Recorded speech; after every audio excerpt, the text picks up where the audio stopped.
Hello. Today we're going to talk about James Bond. In 2012, the 23rd film in the James Bond franchise, Skyfall, was released. It was directed by Sam Mendes, whose back catalogue of films and theatre did not exactly make him the most obvious choice to revive a franchise that had stalled with Quantum of Solace, so quickly after it had been rebooted with Casino Royale. Trepidation was unfounded, however, as it became the first Bond to break $1 billion. Released in the wake of The Dark Knight, it adopted a lot of the same tone and themes as Nolan's crime drama, but it was also widely criticised by fans of the series for that very reason. The problem of fandoms is a topic for another video. Many argued that Skyfall was not a Bond movie, and they were absolutely right. It was nothing of the sort. It was a Hitchcock movie. It was followed up in 2015 by Spectre, with Sam Mendes back in the director's seat, a rare concurrent Bond sequel with a returning director. This one, however, went to great lengths to place itself back amongst the previous lore of Bond. Even just the title serves that purpose, but the introduction of a rebooted Blofeld, the Jaws-like super henchman, and a silly underground facility all harken back to the campier Bonds of yore.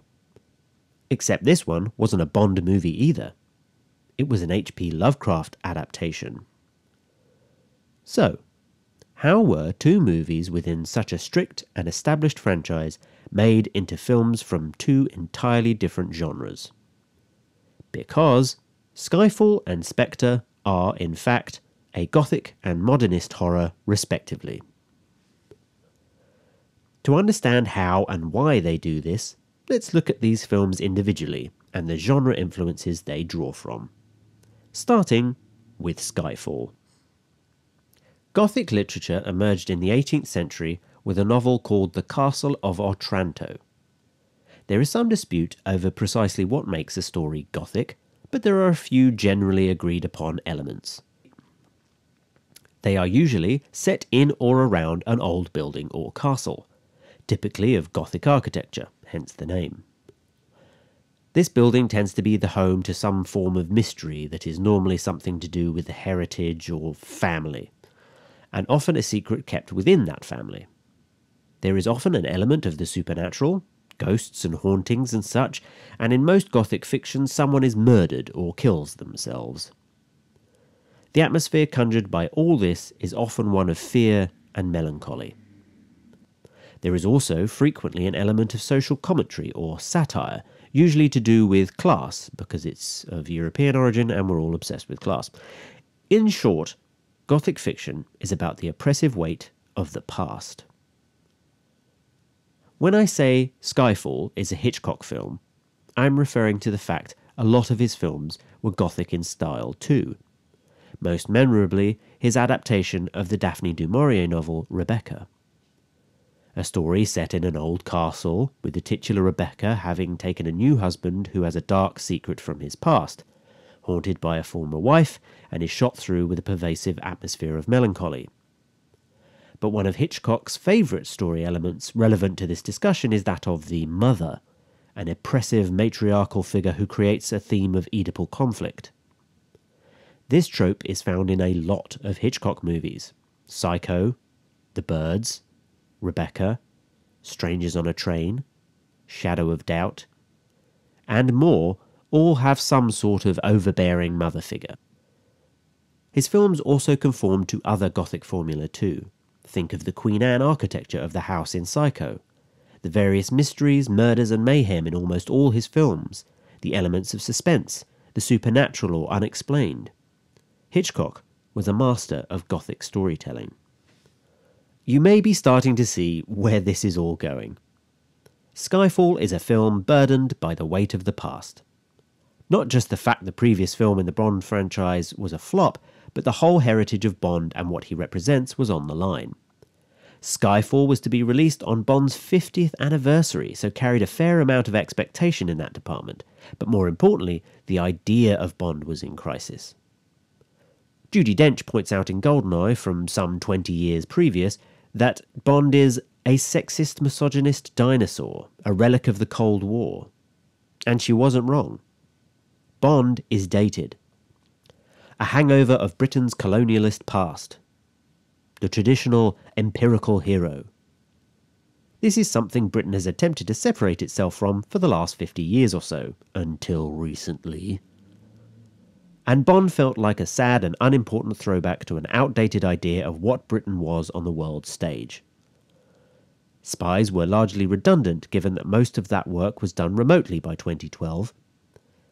007 was an unnecessary entity in the post-financial crisis, gig economy, post-Leveson inquiry, pre-Snowden 21st century. This is the heavy burden of history the film was made under. So writers Neil Purvis, Robert Wade and John Logan, instead of trying to reinvent the wheel, doubled down on this idea and confront it head-on, both literally and thematically. All of those arguments are addressed verbally in the film. Bond is frequently told he is too old and out of date, that he serves no purpose and yet he wins the day against a computer genius. His old hardware, the famous Aston Martin DB6, a radio transmitter, and Walther handgun, are all bought out to save the day to further cement his position. There is even a Leveson-style inquiry so that the institution of espionage can literally defend itself against accusers. It aligns itself with the colonial era by quoting the poem Ulysses by Tennyson, a moment that was depressingly mimicked by Conservative MP Marc Francois in a pro-Brexit conference recently. It addresses Britain's struggles with its colonial past by making the villain, Silver, a spy captured during the Hong Kong handover, a former British colony. The smartest and subtlest of this attempt at reframing the former glories of British history is in its use of art. Near the beginning of the movie, Bond goes to meet Q at the National Portrait Gallery at Trafalgar Square. Inside, he is sat in front of a painting and trades quips with Q.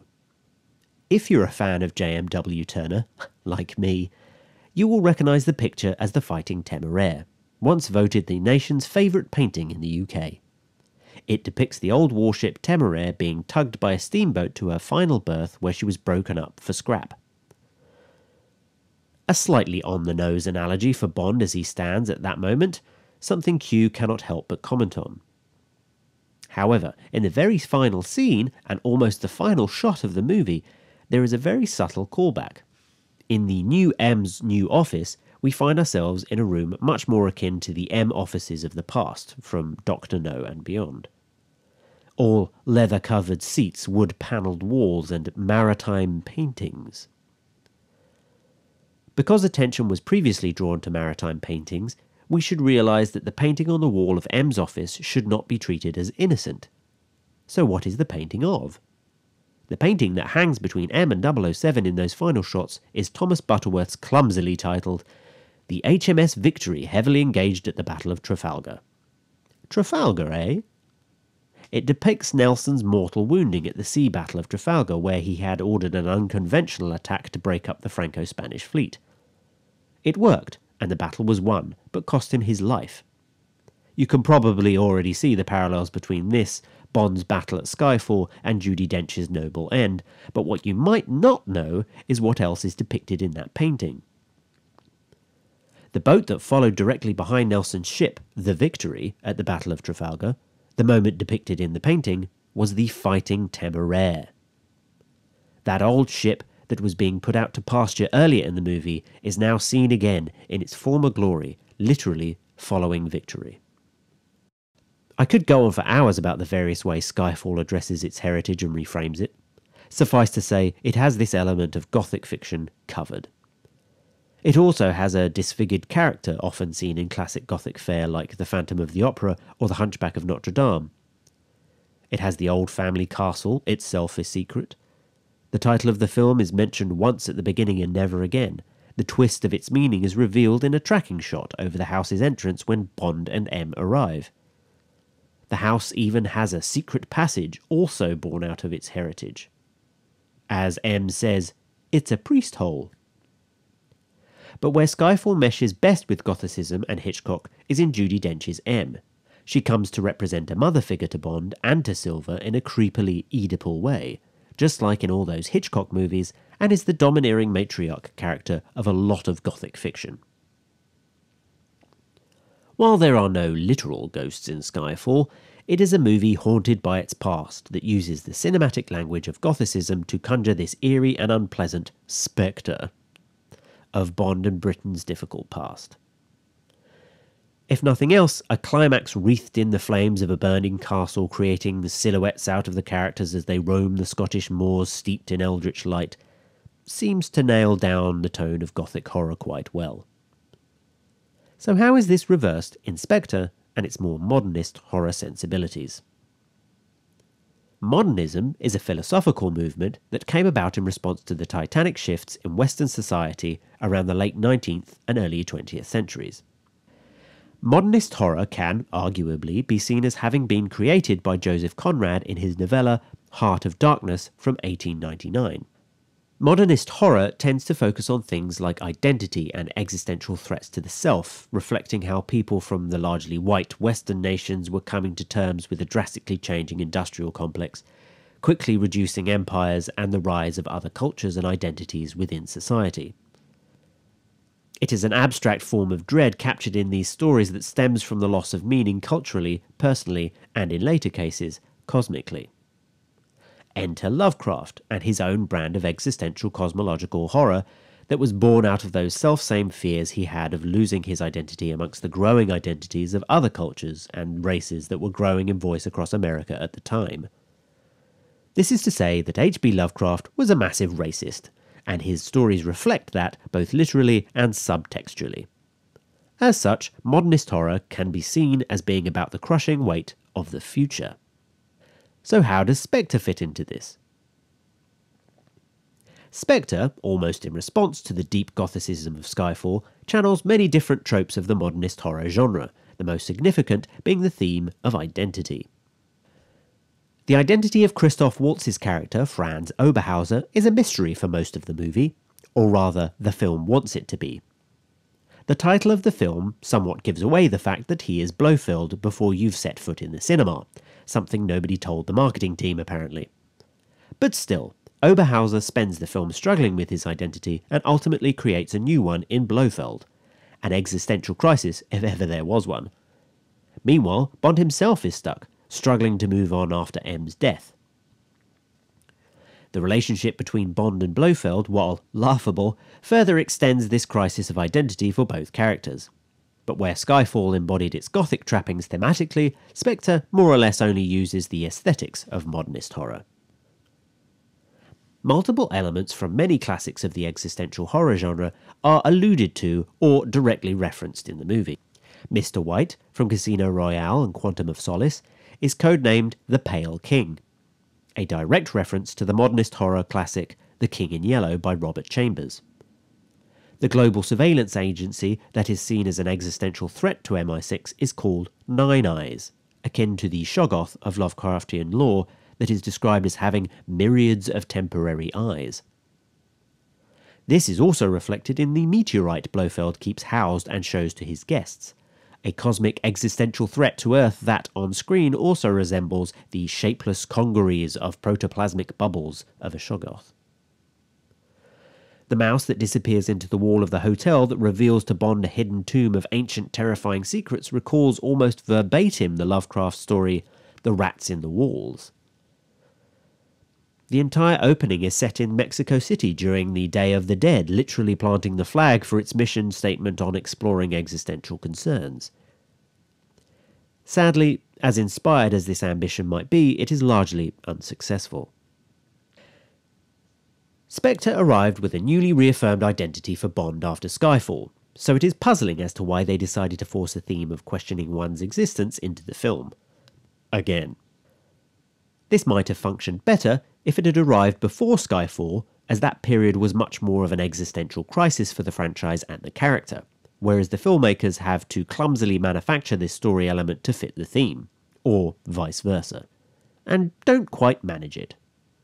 It adopts all the trappings of modernist horror quite well, but without quite nailing the depth it requires to really instill the crushing sense of dread the genre is known for.